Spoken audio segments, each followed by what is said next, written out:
Friends, ఇప్పుడే అందిన వార్త. బీజేపీ కీలక ఎమ్మెల్యే రాజీనామా ఊహించని జలక్ అంటూ వార్తలు అయితే వినిపిస్తున్నాయి. దీనికి సంబంధించి వివరాలు చెప్పడానికి వీడియో చేయడం జరుగుతుంది. వీడియో స్కిప్ చేయకుండా ఎండ్ వరకు చూడండి. కంప్లీట్ ఇన్ఫర్మేషన్ అయితే మీకు పూర్తిగా అర్థమవుతుంది.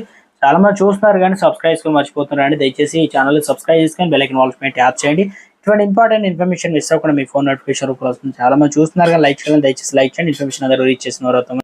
లోక్సభ ఎన్నికల సమయంలో బీజేపీకి గట్టి షాక్ తగిలింది. ఆసిఫాబాద్ బీజేపీ ఎమ్మెల్యే అభ్యర్థి ఆత్మారాం నాయక్ కాషాయం పార్టీకి గుడ్ బై చెప్పారు. పార్టీ ప్రాథమిక సభ్యత్వానికి రాష్ట్ర వర్గ సభ్యుడిగా రాజీనామా చేశారు. అనంతరం హైదరాబాద్ లో గురువారం ముఖ్యమంత్రి రేవంత్ రెడ్డి సమక్షంలో కాంగ్రెస్ కండువా కప్పుకున్నారు. ముఖ్యమంత్రితో పాటు ఏఐసిసి రాష్ట్ర వ్యవహారాల ఇన్ఛార్జి దీపదాస్ మున్షిని సైతం ఆత్మారాం నాయక్ కలిశారు. ఇదిలా ఉండగా ఆత్మారాం నాయక్ 2018లో 2023 అసెంబ్లీ ఎన్నికల్లో ఆయన బీజేపీ తరఫున పోటీ చేశారు. పార్లమెంట్ ఎన్నికల్లో పోలింగ్ కు మరో 3 రోజులు మిగిలి ఉన్న తరుణంలో ఆయన పార్టీ మారడంతో బీజేపీకి షాక్ తగిలినట్లయింది. ఇప్పటికే ఆదిలాబాద్ స్థానాన్ని సిట్టింగ్ కాకుండా మరొక పార్టీ నుంచి వచ్చిన నేతకి ఇవ్వడం స్థానికంగా కాస్త వ్యతిరేకత ఏర్పడింది. కాగా ఆ పార్లమెంట్ పరిధిలోని ఎమ్మెల్యే అభ్యర్థి